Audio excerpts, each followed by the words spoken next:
I think it's taking a step towards the whole games are art thing, because like I people think who it's don't cool say that are stupid. Yeah, that games are art. No, it's really stupid. I guess that's not that's a little offensive, but people who say movies are art and games aren't are like redundant. To make that differentiation, that's it's difficult like anymore. Or books are a form of literary art and stuff. It's like it just makes it a different types of media. Yeah, exactly. To draw that line it's just different media. Why? So yeah. And how do you think this is gonna do? Do you think a lot of people are gonna go out to get this, like see this, or do you think it's gonna like draw? I don't think a lot of people are going to go out specifically to see it. But I would. I would. I honestly would. I'm gonna take a trip to Washington in 2012, man. Summer. Just go. We should just go. We honestly could. Yeah, seriously. I'm gonna go check it out. We'll see you guys there, maybe. I hope we do, because that would be awesome. So yeah, end of that story. That was I found that on Joystick like. I don't know why you had to say that. Over a month ago, because I just want to cite the source. Well, in that case, then we might as well cite all our sources. Well, we'll put all the links in the description. We're not putting all the links in the description, but we will put some of the general links. Yeah, like general links like Kotaku and like Game Informer. Talk about that. Next story was like I guess. Thank you. I will. I guess like exactly a week ago. Major Douchebag, released the top 20 games of Xbox Live games of 2009, and I thought this list was actually pretty awesome because this list is just the top 10 or top 20 games of different things played while people are signed in Xbox Live, so it doesn't have to be people playing online. A well-deserved Halo 3 because. Been out for it's been out for 2 years. If it can still keep that spot, that's longer than 2 years. 3 no, years. It's been out for 2007. 2.5 years at least. No. Well, I guess 2 hours. 2 years. 2 years. 2 hours. 2 years and like 2 hours. Do you have your coffee? So Sorry. 2 years, 4 months. But yeah, if you can hold the #1 spot after 2 years and 4 months against like competition that's kind of newer, I guess, then that's pretty impressive. Number 2 on the list is Call of Duty 4 Modern Warfare. I kind of expected that because that was the Halo killer, right? Or was it Killzone? Basically. Oh yeah. No. Killzone was most definitely not Killzone 2 was called the Halo killer. No. Like it legitimately was. Like, how? Somewhere. How did people play that many in much Killzone? Because no, like, they honestly, didn't. Killzone is. They didn't. Oh, it was considered. It was like someone coined that. Like someone coined that it would be the Halo killer, and clearly they were wrong. But no, it was a good shot. I enjoyed that game, but there's no way it got anywhere. I actually enjoyed Killzone 2, and I don't do shooters. I didn't like the controls. This isn't a review of Killzone 2. I didn't like the controls, but it was a good game overall. Like, it was decent. It's not that you didn't enjoy the controls. It was that the controls too. The controls were very. The controls were. I remember what you were bitching about. They were very heavy. When you were playing it was like it felt really heavy when I was like playing you know how. I don't know. There wasn't much lag. It was very stiff, but I didn't really mind. So. Number 3 is Modern Warfare 2, which that's awesome. That it's number 3. All the way up there. Like, I don't know, a month, 2 months ago. Like 2 months ago. Like that's pretty ridiculous. It's really popular. Yeah. I'm gonna jump right into another story from Game Informer, right? With just to go hand in hand with that one. Modern Warfare 2 has officially made over $1 billion, which is $1 billion. That's a big cool. number. So you just have to be awkward. You just have to jump into everything. I do. Number 4 is Call of Duty World at War. So you can see that 3 of the top 4 spots are Call of Duty games, which really goes to show says something. It really says something about online gaming and just playing games on Xbox Switches. Yeah. But I'm sure it would be, I don't know, kind of similar on PS3 to that respect. In a sense. Like to that respect, But number 5 is Gears of War 2, which was pretty good. Number 6 is GTA 4. Number 7 is Left 4 Dead 1, which was it was a good game, yeah. Fun.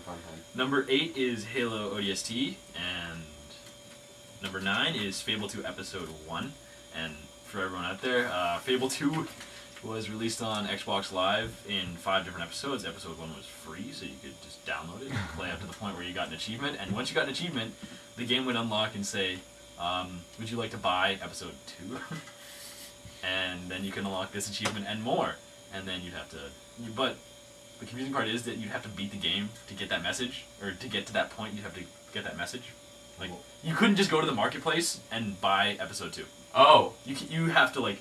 So you actually have to get to a certain point. You have to download episode 1, get to this point, download episode 2, and then do the exact same thing. You can't just go to the marketplace and buy it. Why had stupid then? Well, I don't know. They might have changed it by now, but, like, back when I tried that, you couldn't, so it was really frustrating. And number 10 is Resi 5, which I'm assuming is from all the people playing online on veteran and professional, because it's impossible to beat alone, because Shove is an idiot. So yeah. Yeah. By the way, this, the reason why we don't really have much of anything to talk about in this general vicinity of the story is because me and Dylan only have PS3s, and I'm the only one with Xbox. Why are we counting a Wii? Because we already told them we have a Wii. Oh, true, my bad. It doesn't matter. So they don't have Xboxes. I'm the only one with an Xbox, and I think Major Nelson's a douchebag. So I care about what he says, not at all. But this is actually kind of a cool thing he did. So kudos to you, Major Nelson, for doing something kind of nice. Kind of nice. There you go. So out of Game Informer.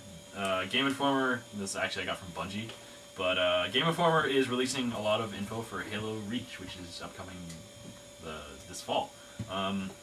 So far, they have the February issue cover of Game Informer will be Halo Reach, which is actually a pretty awesome cover. You can edit a picture of that onto the screen right now, so, screw you. I'm sorry, I don't care about this story at all.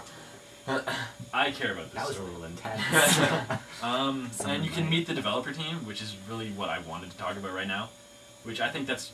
Wait, like it's like they did a bunch of interviews, and like I think that's really cool because like I was thinking BD Live there or something. I was like, that's awesome. But wait, 360s don't have Blu-ray players, so they're kind of nullifying. That'd be. But I think that's like a really cool thing to do because.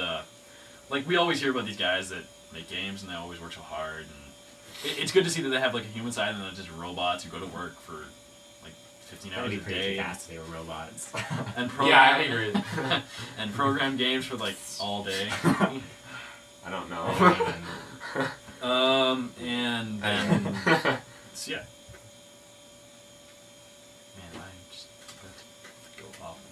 Anyway. And for those of you listening to the audio podcast... They're just being assholes right now and not caring. And then like just yesterday, I guess they released. I guess not yesterday. We're gonna say earlier this week because this is being filmed on this Friday. Let's not date it. We're not. Okay. This is being filmed on. So this is probably not. This probably won't be released the day it's filmed, so I don't want to date it and stuff. So like, yeah. Yeah, but they released. I wouldn't want to date it either.